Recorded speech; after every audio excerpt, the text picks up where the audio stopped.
Roel, Yeah, you said you want to start. yeah. Somebody said I had the oldest rights or so, but no. I would love to start because I learned one thing. Let's say during my working life is that I have learned more from my fuck ups than from my successes. Because let's say success is always nice for one day and then it becomes normal, but fuck ups keeps being a kind of a mind-boggling thing. Okay, why did I fuck up, and what could I have done not to fuck up? And I want to share three stories actually, but maybe we can swap between my first story and then Sepehr, you will take one and I will take another one, and we'll see how we proceed from there. Otherwise, you guys have to listen to me too long. But the first one is actually from when I was working for Heitland, and I was responsible for business development for the company globally. And in that position, I became responsible for a joint venture between Heitland and the Royal Shell. And Royal Shell is a big oil company. And actually, people from Royal Shell and Royal Ahold in those days said it could be interesting to join forces where we add, let's say, the supermarket offer to a gasoline station. And they tried it before I joined the joint venture and they failed. And then they called me and said, well, would you give it a try? Because we think, let's say, convenience, and don't forget, I'm talking 25 years ago, convenience could be a thing for the future. So I said, okay, but I'm not going to share my end responsibility with somebody from Shell. So I want both shareholders to approve my appointment. And actually, the shareholders, so the board, I had two shareholders, Shell and Ahold. They said, okay, and we will split your salary, so you are responsible for this joint venture. And we created a team, half 50% Ahold people, 50% Shell people. And actually, the first thing we did was successful. I have to say, the fuck up comes later, was successful. We were trying, or I tried to blend the two cultures, because if you talk with people from Shell, they really get excited from a huge drilling rig in an ocean where they can drill around a parabole, kind of very technical, advanced technology. And if you talk to food retailers, they get excited for by a Christmas dinner and the composition of a Christmas dinner. And actually, we started to learn one another and started to respect one another, and we started the whole joint venture. And within 6 months, we opened 50 stores at 50 gasoline stations. And after 1 year, we had 100 stores in 100 gasoline stations. And we had a turnover of 100 million without gasoline and oil and that kind of stuff. So we had 100 million store turnover after a year, making an incredible lot of money, but also the gasoline station visitors increased.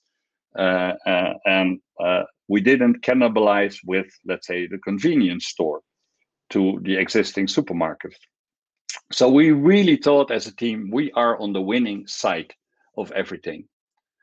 And then it came after 1 year, there was that beautiful moment that we said, okay, let's evaluate the relation and see how we move from there.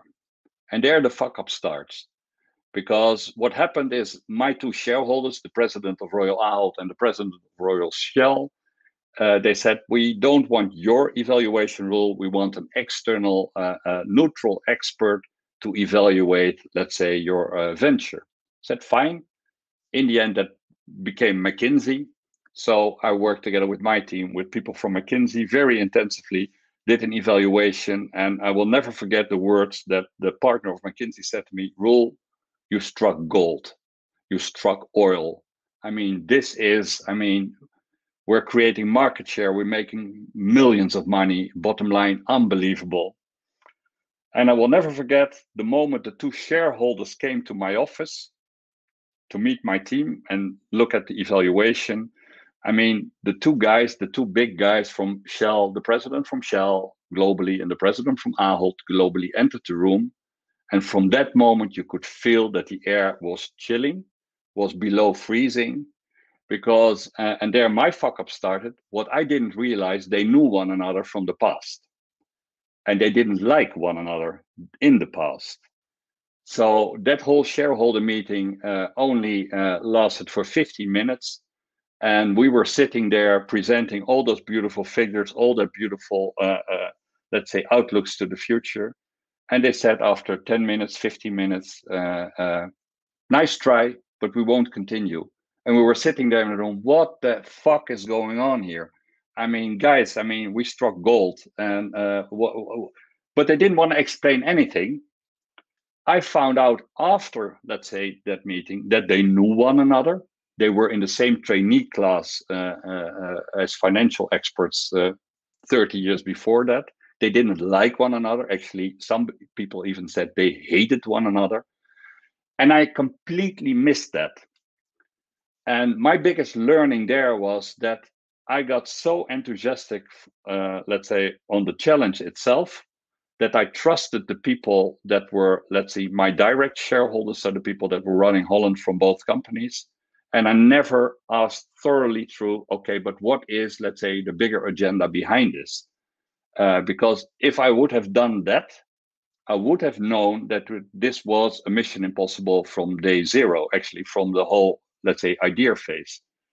But can you imagine that the call is made, stop, close all stores, and I want Albert Heijn out of Shell within the next 14 days.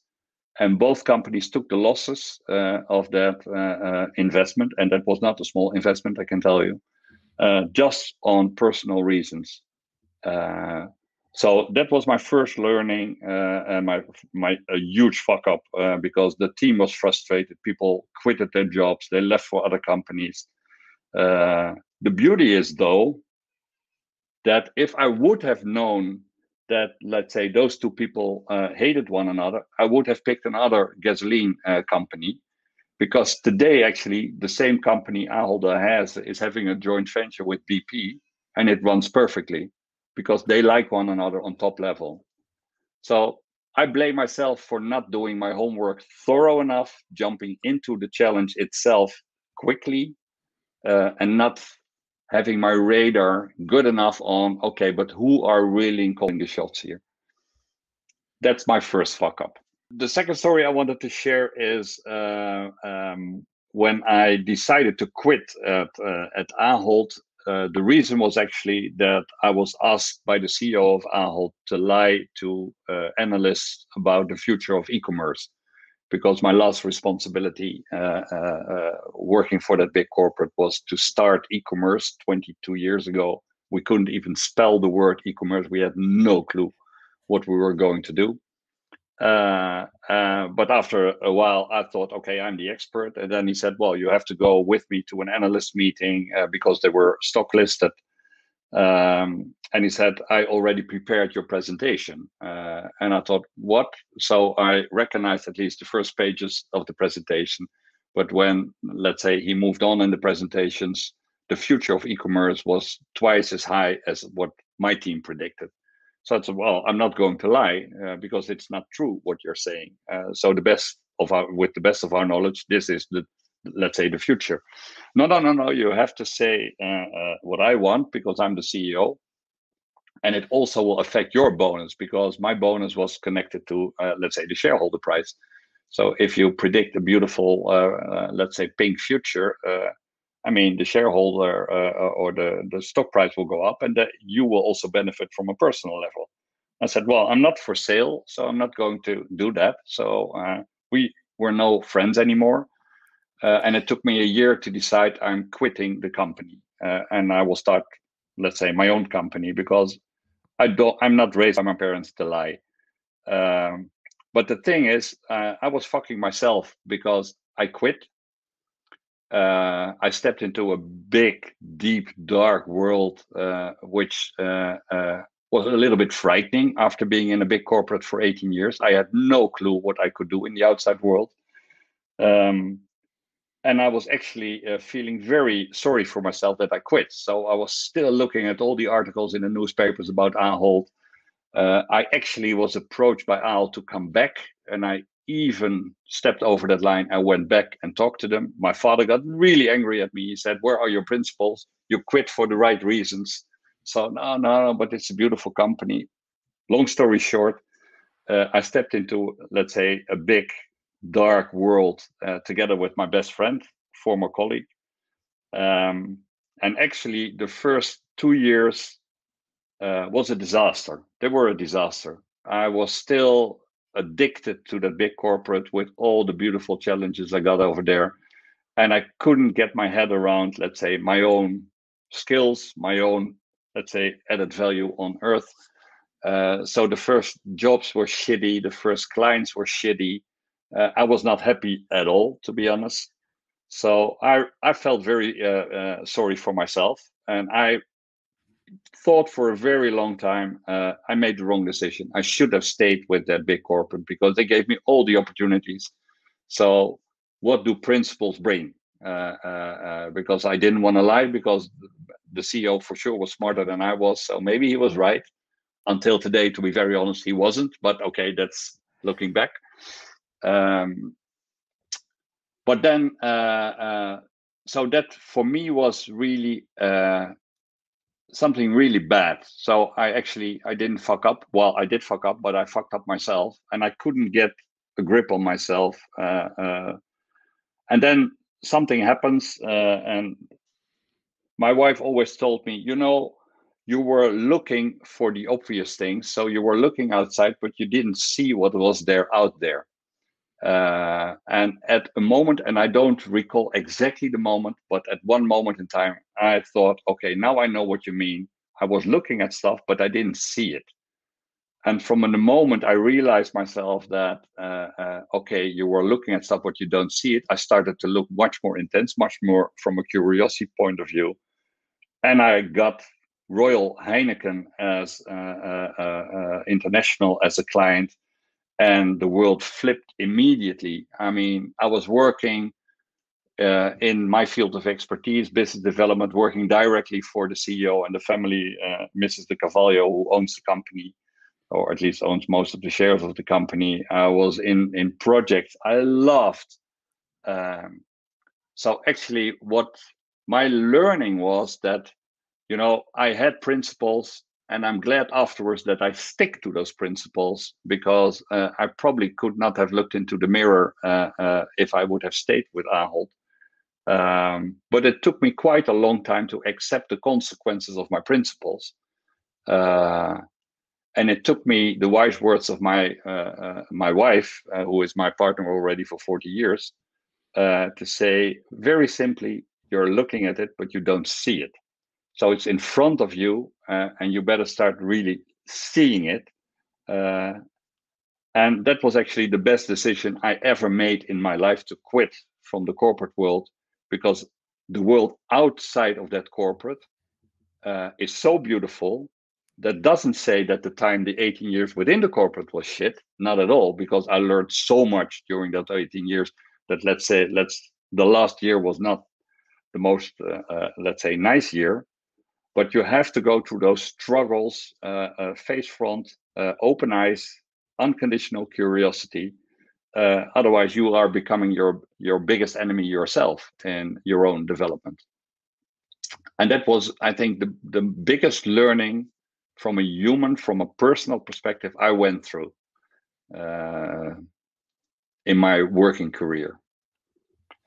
Now, jumping to, and Jens, you or Sam, you will cut off if time is running I'll out. Do. I think another thing, and it has to do with the belief Sepehr was also sharing. When we started our network, we were just the two of us, and Jacob was head of HR within the Royal Ahold, and I was head of business development. So we both worked for the board, and the world was our playing field. And when you showed your little card, I mean, with Royal Ahold and your function, all doors would open privately. So your status was depending on that. And then when we were out there and all the uncertainty started, but even a few years down the road, when we were already, the two of us were successful, we were invited to let's say, for a new job in Germany with a big company, and we were invited to the board to give our presentation. But it was a pitch. So there were two competitors, and they were sitting actually in the same hallway as we were. And there were huge companies, huge agencies, I must say, sitting in there in the hallway. And we had to go in first. So we did our story the best we could. And then the other two came, and we were sitting, the three of us there. And then the president, professor, doctor, engineer, real German, from Byron, from Munich, actually. He came out, and in front of everybody, he came to me first, and he said, "You had the best story.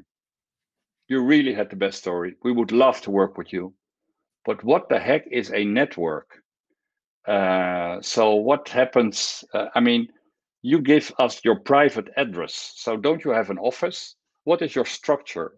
And he started talking about a lot of governance. So we're not granting you the deal. You're not getting this this task. And it pissed me off unbelievable. So they started working with a British-based agency, which had a beautiful office and all beautiful kind of, let's say, websites and stuff like that. And the mistake I made, the fuck up I made, that together with Jacob, we said, okay, we have to come up with a structure. We have to get an office. We have to get governance. We have to get people on the payroll. Because how could we, I mean, you could blame that stupid German that he didn't understand how we were working, but it's okay, he's the client. So we were fucking up. So we started actually, we hired an office. We created, let's say, a payroll. We got people on the payroll. And then after a year, he called me, the same professor, doctor, engineer from Munich. He called me. He said, "Are you available?" Because I said, "Why?" Well, that English agency couldn't deliver what I expected. And I see on your website that you have an office now, and there is a structure. And then I thought, something is going wrong here. So we had the best story.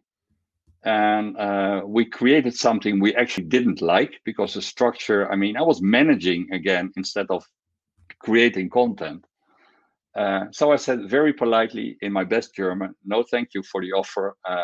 And we are going to leave our office again, and we're going to build a network." Because in the end, and that's where we are very successful today, we have a group of friends, I call them, of 24 people with actually an extended network that's much bigger. And we share the same values. We're all independent entrepreneurs, and we are able to breathe in and out depending on the task we're getting. So we can be as valuable for a very small, tiny family business, or even in the healthcare business and work where I met Jens with the big Inca. And we are able to breathe. But because we trust our own organic system, we're not making money, let's say, on behalf of one another. We don't have an office. We live as gypsies traveling around the world. And you know, the surprising thing, and that's my biggest learning, don't compromise your beliefs in the beginning, although you are challenged there.